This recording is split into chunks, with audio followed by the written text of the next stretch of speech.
ख़ानदानी मनसूबा बंदी जिसे हम फैमिली प्लानिंग कहते हैं, इससे मुराद यही होता है कि मियाँ बीवी बाहमी रज़ामंदी से ये तय करते हैं कि उन्होंने अपने ख़ानदान में कितने बच्चों का इजाफ़ा करना है।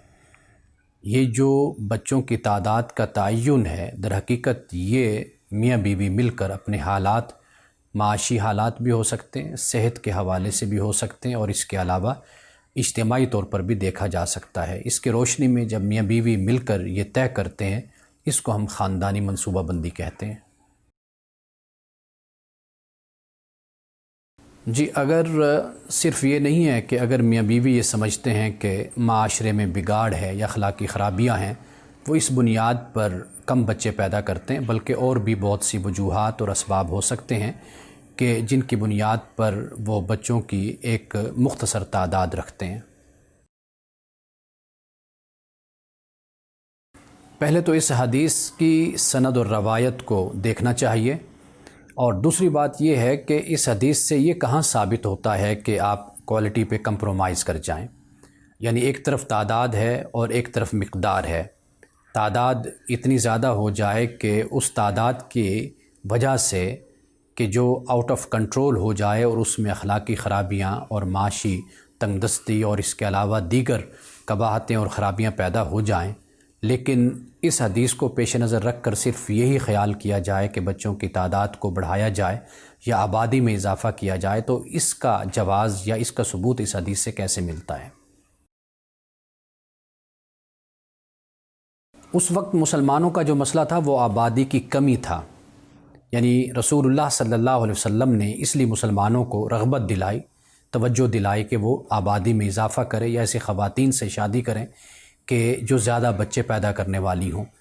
लेकिन उस वक्त आबादी की कमी मसला था, तो इस वक्त जो मुसलमानों का मसला है वो तालीम है, सेहत है, इलाज मुआलजा है और इसके अलावा दीगर मसाइल हैं। तो इन मसाइल को हल करना ये हमारी प्रायोरिटी होनी चाहिए। सिर्फ़ इतनी बात काफ़ी नहीं है कि इंसान सेहतमंद है, ये भी देखना है कि इंसान के कोई माशी हालात तो ऐसे नहीं है, या ऐसा तो नहीं है कि इज्तिमाई तौर पर आबादी में इतना ज़्यादा इजाफ़ा हो चुका है कि जिससे लोग रोज़गार और सेहत और तालीम के मसाइल का शिकार हैं। तो सिर्फ़ एक पहलू से देखने की ज़रूरत नहीं है, मुख्तलिफ़ पहलू हैं जिन पर तवज्जो करनी चाहिए। इसकी दो सूरतें हमारे सामने आती हैं।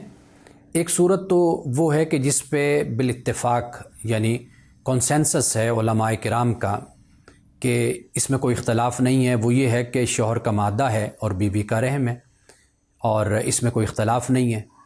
दूसरी सूरत जो बनती है वो ये है कि किराए पे रहम लिया जाता है, यानी अजनबी औरत का रहम है और मर्द का मादा उसके रहम में रखा जाता है और बच्चा परवरिश पाता है।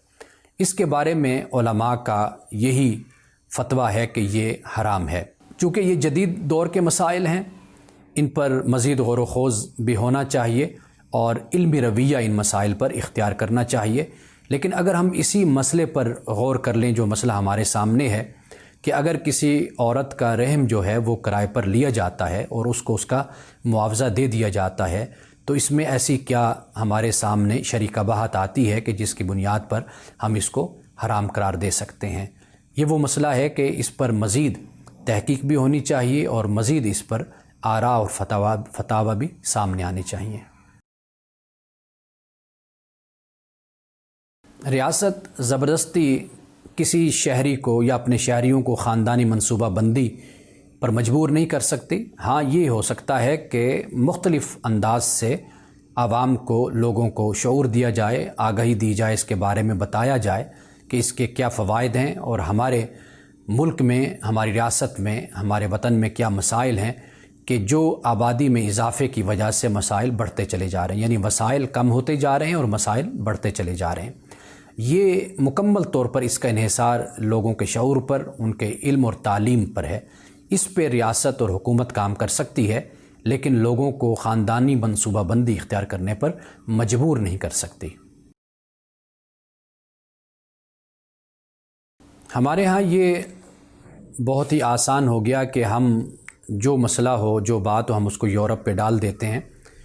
यूरोप से आने वाली कोई भी चीज़ है उसको हम اپنی سمجھ سے اور اپنی ضرورت سے ہم اس کو دیکھ سکتے ہیں اور اس کو اختیار کر سکتے ہیں۔ بہت سی چیزیں ایسی ہیں کہ جو یورپ سے آئی ہیں جن کو ہم نے اختیار کر لیا ہے، سائنس ہے، ٹیکنالوجی ہے، تعلیم کا طریقہ کار ہے، یہ سب کچھ ہم نے یورپ سے اڈاپٹ کیا ہے۔ لیکن اگر اس منصوبہ بندی کے حوالے سے یعنی فیملی پلاننگ کے حوالے سے اگر کوئی سازش کا پہلو ہے، کوئی منفی پہلو ہے، تو بے شک اس پر غور کرنا چاہیے اور اس کا سدباب ہونا چاہیے۔ لیکن اگر اس میں بحیثیت قوم ہمارا اپنا فائدہ ہے تو پھر ہرگز ہمیں یہ جو ایک کنسپائریسی تھیوری کا تصور ہے، ہمیں اس کو ریجیکٹ کرنا چاہیے اور یہ دیکھنا چاہیے کہ ہمارے مسائل کیا ہیں، ہمارے وسائل کیا ہیں اور کیا پالیسی ہمارے حق میں بہتر ہوگی۔ دیکھیے، اللہ کی تقدیر، ایک تو سب سے پہلے قرآن کی روشنی میں ہمیں یہ سمجھنا چاہیے کہ تقدیر کیا ہے۔ ہمارے ہاں جو تقدیر کا تصور ہے وہ بالکل اس کے خلاف ہے جو ہمیں قرآن، ہمیں اسلام اور رسول اللہ صلی اللہ علیہ وسلم نے بتایا ہے۔ اس لیے سب سے پہلے تو تقدیر کے تصور کو واضح ہونا چاہیے اور اس کی اصلاح ہونی چاہیے۔ اور دوسری بات یہ ہے کہ ہم اپنی زندگی میں ہمیشہ تدبیر کو اختیار کرتے ہیں۔ کبھی ایسا نہیں ہوا کہ ہم نے تقدیر کا بہانہ بنا کر ہم نے محنت نہ کی ہو، ہم نے مزدوری نہ کی ہو اور ہم نے کوئی روزگار تلاش نہ کیا ہو، کہ اللہ سبحانہ وتعالیٰ دینے والا ہے۔ اس نے قرآن مجید میں کہہ دیا کہ اس نے ہی مخلوق کی رزق کی ذمہ داری لے رکھی ہے۔ لیکن دوسری طرف یہ صورتحال ہے کہ ہم روزگار کے حصول کے لیے اور رزق کے حصول کے لیے ہر طرح کی تدبیر اختیار کرتے ہیں۔ لیکن ایک طرف تو ہم تدبیر اختیار کرتے ہیں، لیکن دوسری طرف جب معاملہ فیملی پلاننگ کا یا خاندانی منصوبہ بندی کا آتا ہے تو ہم یہ کہتے ہیں کہ جی اللہ سبحانہ وتعالیٰ نے جب رزق کی ذمہ داری لے رکھی ہے تو پھر خاندانی منصوبہ بندی کو کیوں اختیار کیا جائے، تو لہٰذا خاندانی منصوبہ بندی تقدیر کے خلاف ہے۔ تو یہ دونوں تضاد ہماری اپنی شخصیت میں موجود ہیں، ہمارے اپنے نظریات میں موجود ہیں، تو ہمیں ایک انداز اختیار کرنا چاہیے۔ یا تو یہ ہے کہ ہم زندگی میں کوئی بھی تدبیر اختیار نہ کریں اور ٹوٹل ہم کہیں جی ہم تقدیر کو مانتے ہیں اور اس پر ہم بیٹھے ہوئے ہیں، ہم گھر میں موجود ہیں، اللہ سبحانہ وتعالیٰ ہمیں گھر بیٹھے رزق دے گا، ہمیں نکلنے کی اور محنت کرنے کی ضرورت کیا ہے۔ تو اس لیے جب ایک طرف ہم روزگار کے لیے محنت اور مزدوری کرتے ہیں، کوشش کرتے ہیں کہ ہمیں اچھا روزگار ملے اور ہم رزق کماتے ہیں، تو دوسری طرف خاندانی منصوبہ بندی اور فیملی پلاننگ کے حوالے سے بھی ہم اسی تدبیر کو اختیار کرتے ہیں۔ جیسے وہ تدبیر اسلام کے خلاف نہیں ہے، اسی طرح یہ تدبیر بھی اسلام کے خلاف نہیں ہے۔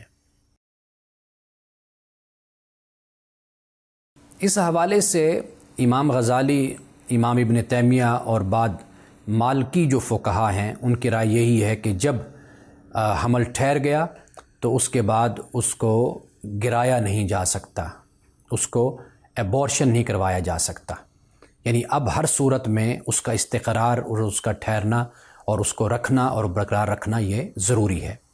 لیکن دوسری طرف ایک رائے ہمارے سامنے یہ بھی آتی ہے کہ چونکہ روح جو پڑتی ہے وہ 120 دنوں کے بعد پڑتی ہے، 4 ہفتوں کے بعد، تو لہٰذا اس سے پہلے اگر حمل کو گرانا کوئی چاہے تو وہ حمل کو گرایا جا سکتا ہے۔